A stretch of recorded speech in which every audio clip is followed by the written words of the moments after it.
எல்லாருக்கும் வணக்கம். Good afternoon. So, Film Appreciation Forum in association with Kalai Kalacharam. வாரம் நம்ம நிறைய உலக சினிமா நம்ம வந்து இந்த தொடர்ச்சியாக திரையிடல் பண்ணிட்டு அந்த படத்தை பற்றின ஒரு ஃபிலிம் அப்ரிசியேஷன் டிஸ்கஷன்ஸ் போயிட்டுருக்கு. ஸோ நிறைய மூவிஸ் நம்ம பார்த்து வந்துட்டுருக்கோம். ஸோ அந்த வரிசையில் இந்த வாரம் நம்ம பார்க்க போகிற திரைப்படம் ரொம்ப முக்கியமான ஒரு திரைப்படம், த கிரீன் மைல் அப்படிங்கிற ஒரு ஃபிலிம் தான் நம்ம பார்க்க போகிறோம். ஓகே, ஸோ இந்த படத்தோட டிரெக்டர் வந்துட்டு மிஸ்டர் ஃப்ராங்க் டேரபான். இவரோட லாஸ்ட் வீக் தான் நம்ம த ஷாஷாங்க் ரிடெம்ப்ஷன் அப்படின்னு ஒரு மூவி பார்த்தோம். அந்த படத்தோட டைரக்டர் தான் இந்த படத்தோட டைரக்டர். அதே ஸ்டீஃபன் கிங், அவர் தான் அந்த நாவல் எழுதியிருப்பார். அதே ஸ்டீஃபன் கிங் தான் இந்த நாவலும் எழுதியிருக்காரு. த கிரீன் மைல்ங்கிற நாவல் பேஸ் பண்ணி தான் இந்த மூவி வந்து adapted screenplay and directed by mister Frank Darabont. Thomas Newman வந்து இந்த மியூசிக் பேக்ரவுண்ட் ஸ்கோர் பண்ணியிருந்தார் இந்த படத்துக்கு. So talking about this film, நான் சொல்லியிருந்தேன் இல்லையா, இந்த உலக சினிமா பட்டியலில் நம்ம when you take some most important films, இந்த படத்தை நீங்கள் கண்டிப்பாக பார்த்தே ஆகணும், கண்டிப்பாக மிஸ் பண்ணக்கூடாது சொல்கிற அந்த லிஸ்ட்டில் டெஃபினட்டாக இது வந்து ரொம்ப ரொம்ப ப்ராமிசிங்கான ஃபிலிம். இதுவும் வந்து பார்த்தீங்கன்னா ஒரு ப்ரிசன் பேஸ் பண்ண படம் தான். ஓகே, லாஸ்ட் ஷாஷாங்க் ரிடெம்ப்ஷன்ல நம்ம அதே தான் பார்த்தோம் இல்லையா, ஒரு ப்ரிசனுக்குள்ளே நடக்கிற அந்த ஸ்டோரிஸ், அந்த பிரிசனர்ஸோட ஸ்டோரி, ஒரு கேரக்டர் எப்படி ஹோப்பை தேடி போகிறாங்கிற மாதிரி இந்த படத்தில் கொஞ்சம் வித்தியாசமாக என்ன பண்ணியிருப்பாருன்னா, ஒரு பிரிசனுக்குள்ள டெத் சென்டென்ஸ்ல இருக்கக்கூடிய ஒரு பிரிசனர்ஸ், அதாவது இதுக்கப்புறம் they are going to be executed for death sentence. அப்போ அந்த பிரிசனர்ஸ் வந்து அவங்க டேட் வரும் இல்லையா, டேட் ஆஃப் எக்ஸிகியூஷன் வரும் இல்லையா, அது வரைக்கும் they have to be in the prison. அப்போ இந்த பிரிசனர்ஸோட மனநிலை எப்படி யோசிப்பாரு. ஒரு பிரிசன்ல இருக்கிறவங்க இதுக்கப்புறம் நம்ம ரிலீஸ் ஆகிடுவோம், அதுக்கப்புறம் நம்ம வாழ்க்கையை சரியாயிடும் அப்படின்னு நினைச்சிட்டு அந்த ஹோப்பில் வாழ்றது ஒரு வாழ்க்கை இருக்கு இல்லையா, அது ஒரு பக்கம். ஆனால் அந்த பிரிசனுக்குள்ளே இருக்கிற அந்த பிரிசனருக்கு இதுக்கப்புறம் வெளியே உலகமே கிடையாது. அவங்க இதுக்கப்புறம் they have to go to the death sentence அப்படின்னா அவங்க மனநிலை எவ்வளோ உருக்கமாக இருக்கும், எவ்வளோ டிப்ரெஷனுக்கு போயிருப்பாங்க. அந்த பிரிசனை it is just like an intensive care unit. அதை ஹேண்டில் பண்ணுறதுக்கு there is a special trained police group actually. அந்த போலீஸ் டிபார்ட்மெண்ட்ல ஒரு முக்கியமான பதவியில் இருப்பார் மிஸ்டர் பால் எச்காம் அப்படிங்கிற ஒரு கேரக்டர். அதுதான் Tom Hanks. So he will be controlling the prison as well as be conducting the executing the execution of it. அந்த அங்க எப்படி டெத் சென்டென்ஸ்னா தூக்கு கிடையாது, நம்ம ஊர்ல தூக்கு மேடையில் இருக்குல்ல, அங்க வந்து எப்படின்னா எலக்ட்ரிக் சேர் உட்கார வச்சு ஒரு வெட் ஸ்பாஞ்சை தலையில வச்சு they will directly give the electricity. So அது ஒரு ரொம்ப அந்த அந்த பிரிசனருக்கு முன்னாடி அவரால் அஃபெக்ட் ஆன ஃபேமிலிஸ் இருப்பாங்களே, விக்டிம்ஸ், அவங்க ஃபேமிலி முன்னாடி இது வந்துட்டு எக்ஸிக்யூட் பண்ணுவாங்க. ஸோ அது ரொம்ப ஒரு இன்டென்ஸான ஒரு பனிஷ்மெண்ட்டு. அதே டைமில் அங்கே வர பிரிசனர்ஸ் பார்த்தீங்கன்னா படம் பேசும்போது உள்ள அவங்க எவ்வளோ க்ரூடாக நடந்துக்கிறாங்க, எவ்வளோ க்ரூடாக இருக்காங்கிறத தாண்டி ஒரு கிட்டத்தட்ட அந்த பிரிசனுக்குள்ளே நீங்கள் போய் ஒரு வாழ்க்கையை வாழ்ந்து பார்த்துட்டு இந்த படத்தை வருவீங்க. நான் அடிக்கடி மென்ஷன் பண்ணுற விஷயம் தான், ஒரு சில படம் நம்ம உள்ளே கொண்டு போவோம் பார்த்தீங்களா, உள்ளே கொண்டு போய் நீங்கள் அந்த பிரிசனுக்குள்ளே வாழ்ந்து வெளியே வர ஒரு ஃபீல் உங்களுக்கு கொடுக்கும். அப்படி ஒரு இம்பேக்டை கொடுக்கும், பயங்கர இம்பேக்ட்ஃபுல்லான படம். முடியட்டும், அதை தொடர்ந்து நம்ம பேசுவோம், அதோட நிறைய ப்ளஸ் அண்ட் மைனஸ் பேசுவோம். ரொம்ப முக்கியமாக Tom Hanks, Michael Clarke Duncan நடிச்ச படம் இது. This film got released at the year 1996 and is still considered to be one of the most extraordinary written script and brilliantly executed films actually. So we'll talk about the film later the film is completed. Okay, please enjoy the appreciation forum and enjoy the film screen. Thank you. I hope you enjoyed this film actually. இல்லையா, green mile.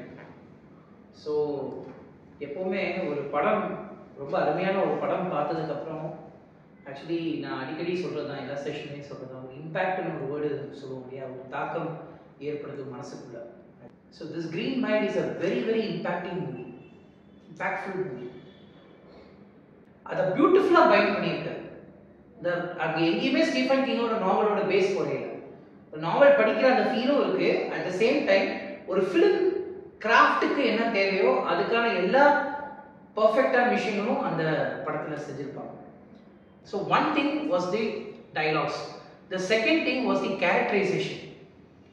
ஒரு விஷயம் இருக்குது sir, நம்ம எல்லாருமே இங்கே உட்காரவங்க நம்ம feel பண்ணுவோம், சினிமாவில் இருக்கும்போது நிறைய பேர் இருக்கீங்க. ஒரு விஷயம் என்ன சார், கதாபாத்திர அமைப்பு வந்துட்டு நம்ம பேசும்போது என்னன்னா எல்லா கேரக்டருக்கும் ஒரு வெயிட் இருக்குது. ஒரு நல்ல ஸ்க்ரீப்டில் எல்லா கேரக்டர்ஸ்க்கும் ஒரு வெயிட்டேஜ் இருக்கும். அந்த கேரக்டர்ஸோட வெயிட்டேஜ் வந்துட்டு அது கேரக்டர் வந்துட்டு நம்ம அந்த கேரக்டராக பார்க்கணும். தனித்துவமாக இந்த கேரக்டருக்காக ஒரு சில விஷயங்களை பண்ணலான்னு இல்லாமல் எல்லாருக்குமே இம்பார்ட்டன்ஸ் இருக்கும். பாருங்க, இந்த படத்தில் பார்க்கும்போது உங்களுக்கு எந்த கேரக்டர் வந்து ரொம்ப ஸ்பெஷல் நீங்கள் நினைப்பீங்க? எல்லா கேரக்டருமே வந்திருக்கும். நீங்கள் அந்த ஜான் காஃபி சொல்லலாம், பால் எச்காம் நீங்கள் சொல்லலாம், ஆனால் வைஃப் கேரக்டர் ஒன்றே உங்கள் மைண்டில் வரும். அந்த அந்த அந்த இவன் இருக்கான பெர்சி வெட்மோர் அவன் வருவான், எட்வர்ட் டெலக்ரைஸ் வருவான், ஆலன் பிட்டர்பர்க் வருவான், அந்த கூட இருக்கிற மற்ற போலீஸ் ஆஃபீஸர் கேரக்டர்ஸ்லாம் வருவாங்க. அந்த லாஸ்ட்டாக மெயின் வில்லன் இருக்கான அந்த பையன் யார், அந்த வில்லி டாக் அது சம்திங், அந்த கேரக்டர் வருவான். அந்த சின்ன 2 குழந்தைங்க வரும், அந்த ஜிங்கிள்ஸ் வரும். அப்போ நீங்கள் படத்தை பார்க்கும்போது ஏதோ ஒரு கதாபாத்திரம் உங்கள் மனசில் நிறையல, எல்லா கதாபாத்திரங்களும் வந்து போகுது. அப்படின்னா அந்த எல்லா கதாபாத்திரத்தோட பிளேஸ்மெண்ட்டும் அந்த கேரக்டர்ஸ்க்கு கொடுத்த அந்த ஸ்கோப் வந்து ரைட்டிங்லேயும் அந்த பர்ஃபார்மன்ஸ்லையும் அவ்வளோ அழகாக பண்ணியிருக்காங்க.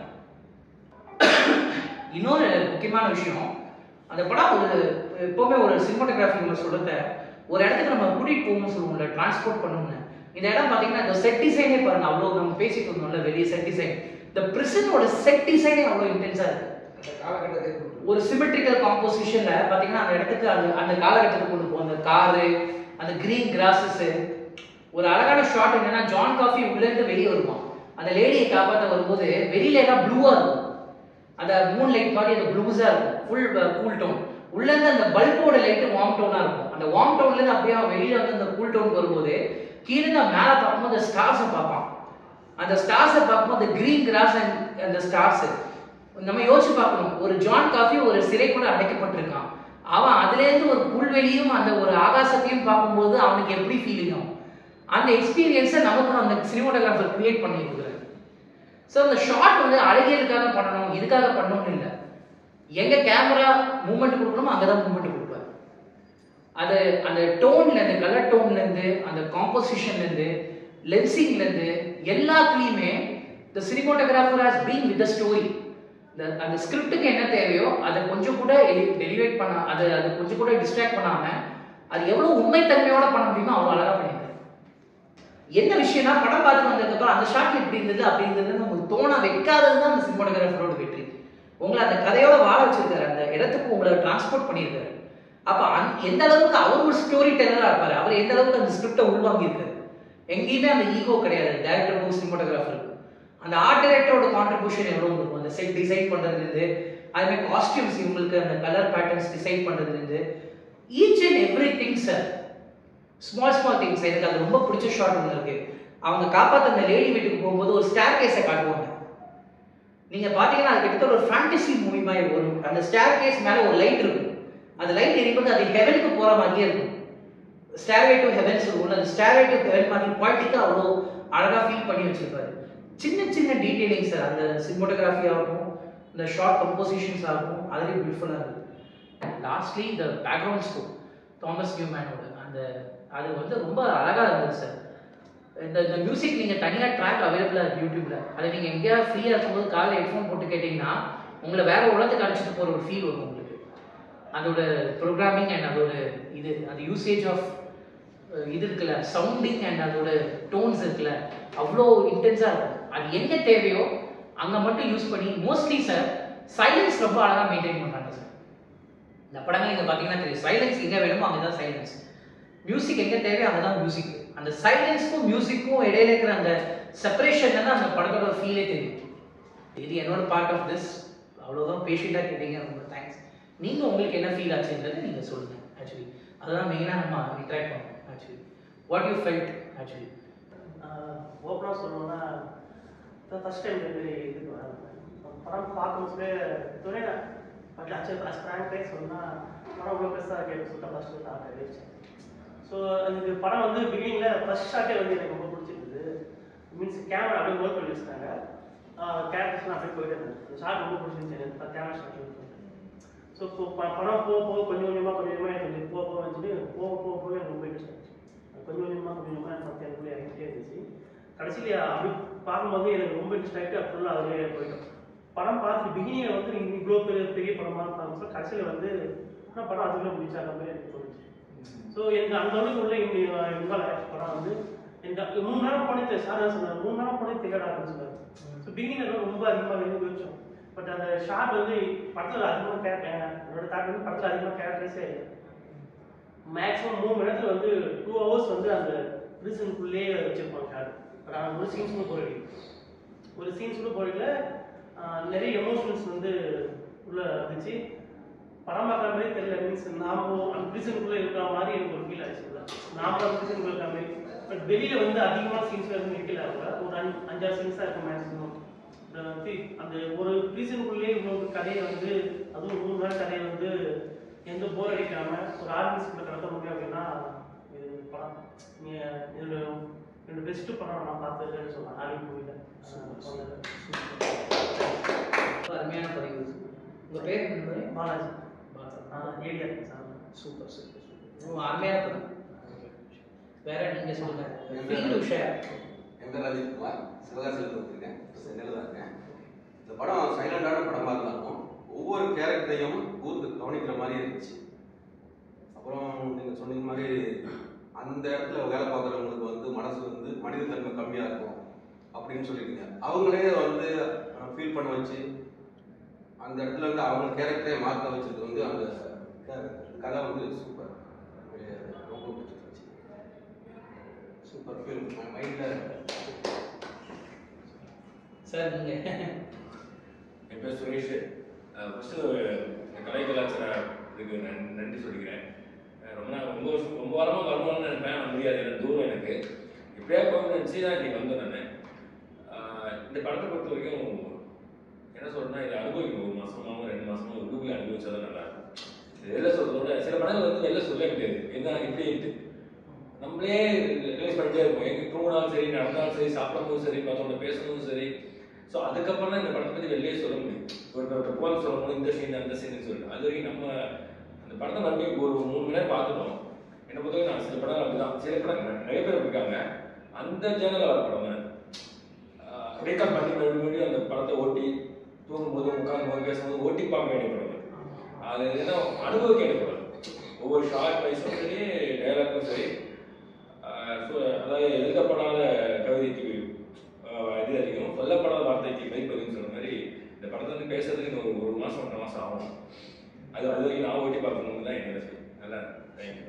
நைட்டில் இப்போ இது சொல்லாமல் நைட்டில் தூங்கும்போது ஒவ்வொரு சீன்ஸாக நம்ம மைண்டில் வரும்.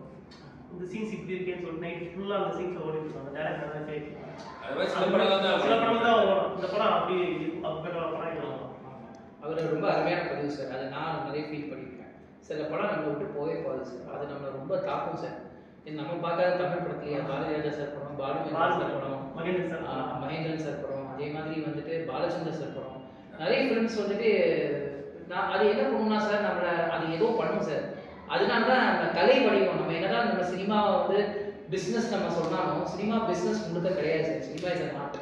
அந்த ஆர்ட்டை தான் நம்ம பிஸ்னஸ் பண்ணுறோம். அந்த ஆர்ட்டு வந்துட்டு நம்மளை என்ன வேணா பண்ணுவோம். சினிமா என்ன வேணா பண்ணுவோம்ல. இன்னொரு பதிவுக்காக சொல்கிறேன். டாம் ஹாங்க்ஸ் வந்துட்டு ஒரு இன்டர்வியூ கொஞ்சம் வரும்னா, டாம் ஹாங்க்ஸ் வந்து ரொம்ப சின்ன வயசுலேயே லைஃப் டைம் அச்சீவ்மெண்ட் அவார்டு வாங்கிட்டார். ஆஸ்கர் அவார்டு வாங்கினார். ராபர்ட் டினிரோ கூட 57 வயசுலேயே, இவர் 46-48 வயசுலேயே வாங்கிட்டார். அவ்வளோ சீக்கிரம் கொடுக்க மாட்டாங்க லைஃப் டைம் அச்சீவ்மெண்ட் அவார்டுன்னு. இந்த மனுஷன் இன்னும் பண்ணுறதுக்கு நிறைய படங்கள் இருக்குது. ஆனால் இந்த ஆள் பண்ண எல்லா படமே பயங்கரமாக இருக்கும். நான் சொல்கிறது மறந்து போகிறேன். அது டாம் ஹாங்க்ஸ் கிட்ட கேட்கும்போது அந்த கேள்வி கேட்குறாங்க, நீங்கள் யார் கூட வேலை செய்யணும்னு உங்களுக்கு ரொம்ப இன்ட்ரெஸ்ட் போது நீங்கள் நம்பவே மாட்டீங்க. பேர் யார் சொன்னார்? நம்ம ஆண்டவர் பேர் யார் சொன்னார்? கமல்ஹாசன் சொன்னார். கமல்ஹாசன் அப்படி சொன்னார். அப்போது அந்த ஆங்கர் கேட்குறாரு, உயிசி கேட்குறாரு. Is a big daddy of Asians. அவர் எந்த படம் பார்த்து இன்ஸ்பயர் ஆனால் நம்ம கமல் சாரோட தெரியல. ஆனால் அது நமக்கு பெருமை. ஏன்னா அந்த கமல்ஹாசன் கிட்டே ஏதோ ஒன்று அவர் பார்த்துருக்காரு. அது ஈவன் டேரண்டினோ சொன்னார் இல்லையா, அந்த ஆலமந்தாரோட அந்த விஷுவல் தான் கில்பில் அவர் வந்து யூஸ் பண்ணியிருப்பாரு. அதை இன்ஸ்பயர் தான் பண்ணியிருப்பாரு. நம்ம அவங்கள பார்த்து நம்ம நிறைய பண்ணியிருப்போம். ஆனால் நம்மளை பார்த்து அவங்க பண்ணுற ஒரு விஷயம் வந்துட்டு அது வந்து டாம் ஹாங்க்ஸ் வந்துட்டு உண்மையிலே பண்ணியிருந்தாரு. அதுக்கான காலகட்டம் இப்போ கமல் பண்ணாரு எனக்கு தெரியல. பட் நிச்சயமாக அவர் கமல் சாரோட பெர்ஃபார்மன்ஸை அவர் அப்ரிஷியேட் பண்ணியிருக்காரு. அதே மாதிரி அவர் இர்ஃபான் கானோட அவர் இன்ஃபர்னோலாம் பண்ணும்போது கூட அவர் சொன்னார், இந்தியன் ஆக்டர்ஸை அவர் ரொம்ப அப்ரிஷியேட் பண்ணுவார், ரொம்ப மதிப்பார். And is a very very very very intelligent actor. நான் எனக்கு அது டாம் ஹாங்க்ஸ் சொல்லும்போது எனக்கு ஒரு பிரியம் உண்டு. அவர் நம்ம கமல்ஹாசன் சொன்ன உடனே ஏன்னா அவர் கண்டுபிடிச்சிட்டாரு, நடிகை ஒரு நல்ல நடிகை இன்னொரு நடிகனை கண்டுபிடிச்சிடுவாங்க. இந்த மெர்லின் பிராண்டோ சார்ல்ஸ் பெஸ்ட்னா சிவாஜி சார் பாராட்டின மாதிரி சொல்லுவாங்கல்ல, கண்டுபிடிச்சிருவாங்க. நல்ல ஆக்டரை விட மாட்டாங்க. ஏதோ ஒரு இடத்துல கண்டுபிடிக்கும் போது நமக்கு அது பெருமை தானே. நம்ம தமிழ் திரைப்படமும் அங்கே நிற்கிது, உலக லெவலில் போய் சேருது சொல்லும்போது அது மிகப்பெரிய சந்தோஷத்தை கொடுக்கும்.